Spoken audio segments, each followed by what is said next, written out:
Hello friends, VAG ऑडिओजमध्ये तुमचं स्वागत आहे. ट्रू ब्युटी ऑफ लवच्या पुढच्या भागाची तुमची प्रतीक्षा संपली आहे. चला तर सुरुवात करूया आजच्या ट्रू ब्युटी ऑफ लवच्या भाग 35ला. शंतनूच्या मागोमाग सिद्धार्थही बाहेर आला आणि त्याचा मार्ग अडवत म्हणाला, 1 मिनिट थांब शंतनू. तुला वाटत असेल पण मी तुला असा सोडणार नाहीये, सांगून ठेवतो. मीरावर प्रेम करायला लागलायस ना तू? मला सगळं माहिती आहे. माझ्यापासून अन्वीला कायमचं दूर केलंस. आता मीही सेम असंच करणार आहे मीराच्या बाबतीत. परवापासून तुलाही कळेलच टिट फॉर टॅट काय असतो. वेळ सगळ्यांची येते हे आता कळेल तुला. नाही मी मीराला तुझ्या आयुष्यातून दूर घेऊन गेलो तर नावाचा सिद्धार्थ नाही. तुला काय करायचं ते कर, मला काही फरक पडत नाही म्हणत शंतनूने सरळ त्याला बाजूला ढकललं आणि मनातलं हरट लपवत तिथून घरी जायला निघाला. तो त्याची बाईक स्टार्ट करत होता. दुरून आवाज देत सिद्धार्थ त्याला म्हणाला, आता कळेल तुला मला काय फील झालेलं तेव्हा. तू हेच डिझर्व करतोस. You deserve this only Shantanu. Shantanu निघून गेला तेव्हा कुठं चिडलेला सिद्धार्थ शांत झाला. मनातून आता कुठं समाधानाची भावना त्याला अनुभव होत होती. तो आता आपल्या मनासारखं होतं या विचाराने खुश होऊन आत निघून आला. आणखी सगळे पार्टिसिपेंट्सचे राऊंड बाकी होते. ते झाल्याशिवाय जाता येणार नव्हतं. तसंही आता मीराला घेतल्याशिवाय तर तोही जाणार नव्हता. त्याचा शंतनूबद्दल झालेला गैरसमज आता केवळ मीराच दूर करू शकत होती. पण ती वेळ अजून यायची होती. बहुतेक लवकरच ती वेळ येणार होती. दोन्ही राऊंड झाले आणि उद्याचा फायनल राऊंडचं टायमिंग डिक्लेअर करण्यात आलं. तेव्हा मीरा घरी जायला म्हणून आवरू लागली. आवरत असताना तिला शंतनूची सहजच आठवण झाली. तिनं त्याला मेसेज केले, आजचा परफॉर्मन्स कसा होता? Don't know why Shantanu but I am feeling so happy from inside. तू कुठं आहेस? मला जाण्याआधी एकदा भेटशील? त्याला मेसेज सेंड करून ती आवराआवरी करू लागली. तिचं आवरून झालंही काहीच वेळात आणि तिनं त्याचा मेसेज रीड आहे का पाहिलं पण तो रीड नव्हता. असं झाल्यानं तिला अस्वस्थ वाटू लागलेलं. Shantanu where are you?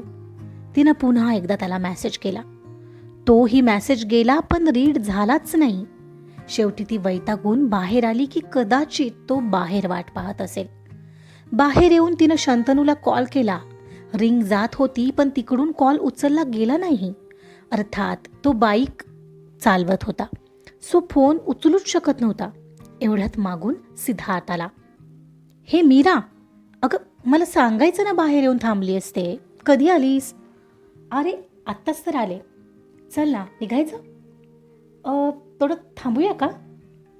का ग कोणाची वाट पाहतेस का?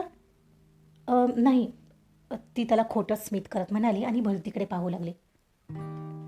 अरे यार, हा सिद्धार्थ सोबत आहे, मग तो कसा येईल?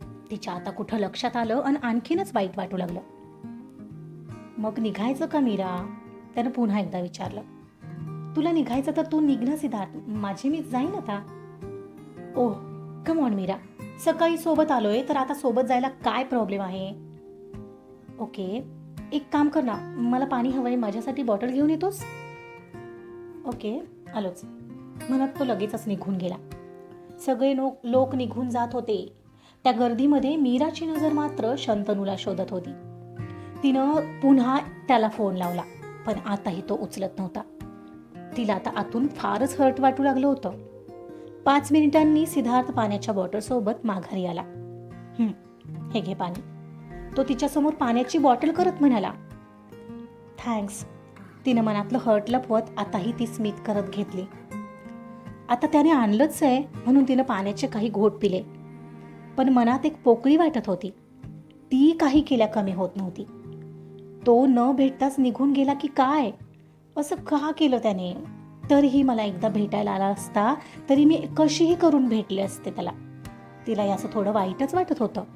पहिल्यांदा त्याच्या अशा वागण्याने ती जरा नाराजच झालेली. चल निघूया आता, सिद्धार्थने तिला पुन्हा विचारलं. म्हणत ती नाईलाजाने त्याच्या मागोमाग बाईक जवळ आली. सिद्धार्थ, यावेळी तू बाईक हळू घेणारेस हा, आधीच सांग तसं, नाहीतर मी नाही येत तुझ्यासोबत. ओके मीरा, हळू घेतो मग तर झालं. म्हणत त्याने बाईक स्टार्ट करताच ती मागे बसली आणि बाईक रोडवर धावू लागली. सिद्धार्थसोबत ती फक्त शरीरानेच होती, मन मात्र शंतनूला मिस करत होतं आणि त्याच्यावर रागावलंही होतं. त्यात सिद्धार्थ कहर करत होता. बाईक अगदी स्लो घेत होता. मीरा एक क्षणाला वैतागली. एका चौकात सिग्नल लागलेला तिथं ती त्याच्या बाईकवरून थेट उतरली. ए अगं, इथं का उतरत आहेस मीरा? सिग्नल लागलाय. सिद्धार्थ, लवकर चालायला काय झालंय मग तुला? इतकी स्लो का घेतो आहेस? हा ग, आता तूच तर म्हणाली स्लो घे. माझं डोकं खाऊ नकोस हा आता. फायनली सांग, फास्ट घेऊ का स्लो? फास्ट ही नको आणि स्लो ही मीडियम, माहितीये का तुला? तर तशीच घे, नाहीतर ही मी चालले. ए मीरा, घेतो बाई, तू बस आता लवकर, नाहीतर सिग्नल सुटेल. तो म्हणाला तशी ती त्याला एक रागाचा कटाक्ष टाकून बसली. मीराला सकाळी पिक केलं त्याच चौकात सिद्धार्थने अखेर सोडलं. तेव्हा घड्याळात दुपारचे 1:30 वाजत होते. मीरा, उद्याही आजसारखंच पिक करेन हा तुला. त्याला शंतनूच्या विचारांच्या धुंदीत होकार दिलाय हेही तिला समजलंच नव्हतं आणि ती घराच्या दिशेने चालू लागली. Meera, are you okay?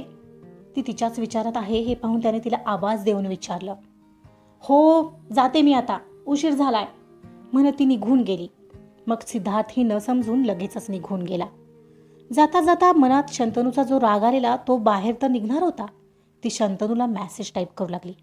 मी तुला मिस करत होते शंतनू. तिथे येऊनही तू आजही भेटला नाहीस. मला नाही आवडलंय. 2 मिनिटही भेटू शकला नाहीस. It's hurting. मला तुझा खूप राग आलाय. आणि भरभर पावले टाकत ती घराच्या दिशेने निघाली. इकडे घरी पोहोचलेल्या शंतनूचं नेट बंद होतंच, शिवाय तिथे सिद्धार्थ जे काही बोलला त्याने हर्टही मनात होतं. त्याच विचारात त्यालाही मनातून एक पोकळी जाणवत होती, काहीतरी दूर जाणार असल्याची. तो सुद्धा नुकताच घरी पोहोचलेला. फोन तर पाहिलाच नव्हता त्याने. ना जेवण करायचा मूड होता. रॉकीच्या जाण्याने खरं तर झालेला त्रास आणि त्यातून त्याला आता अंगात थोडी कणकण ही वाटत होती. पण मीरासाठी तो तिथं कॉलेजमध्ये गेलेला आणि तिथं गेल्यावर सिद्धार्थला पाहून त्याचा ऑलरेडी मूड गेलेला. नंतर त्याचं ते स्वतःहून येऊन बोलणं निश्चितच मनाला लागणारं होतं. आताही त्याला मीराची आठवण येत होती, पण सिद्धार्थचं तिच्यासोबत असणं त्याला सलत होतं. आता तो नक्की मुद्दाम असं काही करेल आणि तिला माझ्यापासून दूर करेल. पण मीरा अशी नाहीये, ती वेगळी आहे. तेवढ्यातून मी तिथं आहे हे पाहिल्यावर किती खुशी होती तिच्या चेहऱ्यावर, जी मला अर्थात अपेक्षित होती. तिची त्याला पाहून ब्राईट झालेली ती स्माईल त्याला आठवली आणि त्याच्या गालातही आपोआप स्मित आलं. तो पटकन मोबाईल जवळ आला. नेट चालू केलं तसे तिचे भरभर मेसेज पडले. आजचा परफॉर्मन्स कसा होता? Don't know why Shantanu, but I am feeling so happy from inside. तू कुठं आहेस? Where are you Shantanu? मी तुला मिस करत होते शंतनू. तिथं येऊनही तू आजही भेटला नाहीस. मला नाही आवडलंय. 2 मिनिटही भेटू शकला नाहीस. It's hurting. मला तुझा राग आलाय. ते मेसेज पाहून अर्थातच त्याच्या गालात ब्लश आलं होतं. तिचा असा राग दाखवणंही त्याला खूप आवडत होतं. मगाशी झालेल्या त्रासावर जणू हळूवार प्रेमाची फुंकर पडावी असंच काहीसं त्याला फील होत होतं. तिचे ते मेसेज पाहून तो त्या क्षणाला किती खुश झाला होता हे शब्दात व्यक्त करण्यासारखं नक्कीच नव्हतं. म्हणजे तिला काळजीच नाही असं नाहीये. त्याला क्षणभर अन्वीचीच आठवण झाली. त्याची हक्काने बोलणारी मैत्रीण. हो, अन्वी फक्त मैत्रीणच होती, नाहीतर सिद्धार्थसाठी मी तिच्याबद्दलच्या भावनांचा त्याग का करायला तयार झालो? ते प्रेम नाही, आकर्षणच असावं. विशेष वाटतंय की मी हा एवढा विचार कधी केलाच नाहीये. मीराही तर आता हळूहळू तशीच वाटत आहे मला. पण यावेळी मीराबद्दलची भावना तीव्र आहे. मागच्या वेळी अन्वी आणि सिद्धार्थसाठी मी माझ्या भावना मागे घेतल्या होत्या, पण नाही, यावेळी मीराला मी असं हातातून सहजपणे जाऊ नाही देऊ शकत. ते मला शक्यच नाही. हो, she is so special for me. असं मनात म्हणतानाही त्याचं हृदय जोराने धडधडलं. त्या सिद्धला आता काय करायचं ते करू दे. आमच्यात जे काही आहे ते मनापासून आहे. ते कधीच तुटणार नाही. मग त्यालाही कळेल तो चुकतोय. हो, असंच होईल. तो मनातच विचार करत बसलेला एवढ्यात अजूनही रिप्लाय करावासा वाटत नाही. आता तर बोलूच नकोस. तिचा पुन्हा मेसेज आलेला आणि त्याच्या गालातली स्माईल आणखीनच ब्राईट झाली.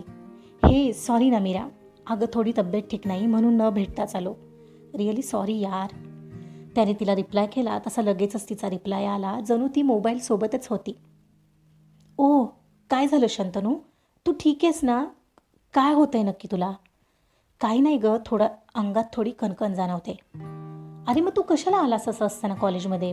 पहिली काळजी घ्यायचीस संतनू. आता एक काम कर, मेडिसिन घे तापावरची. काहीतरी खाऊन घे आणि मग गोळी घेऊन आराम कर. आता तेच करणार आहे. सॉरी हा शंतनू, तू एवढा ताप असतानाही माझ्यासाठी तिथे आलास आणि मी तुला काहीही बोलले. सॉरी. It's okay. जा आता काहीतरी खाऊन घे आणि आधी आराम कर. थँक्स, माझ्यासाठी एवढं असूनही तिथं आला होतास. आणि हो, उद्या बरं व्हायचं आहे तुला, तरच यायचं तिथं कळलं? Okay boss. त्याने स्माइली सहित मेसेज पाठवला. चल मीही जेवायला पळते, आई ओरडते. Bye bye. त्याचा बाय सेंड झाला आणि ती ऑफलाईन झाली. तेवढ्या कॉन्व्हर्सेशननेही त्याला खूप तरतरी आलेली. मगाशी जेवायचा मूड नसलेला आता किचनमध्ये जाऊन काही बनवण्याच्या बेतात होता. गोळी खायची तर बनवावं तर लागणारच होतं आणि उद्या तिच्या फायनलसाठीही बरंही व्हायचं होतं. तोही मोबाईल साईडला ठेवून सरळ किचनमध्ये जेवणाच्या तयारीसाठी निघून गेला. आपला आजचा पार्ट इथंच संपतोय. आजचा पार्ट कसा वाटला हे आपल्या कमेंट्सने जरूर कळवा. आणि कथा ऐकत राहा. कथा आवडत असल्यास लाईक करा, सबस्क्राईब करा आणि शेअरसुद्धा करा. Thank you so much.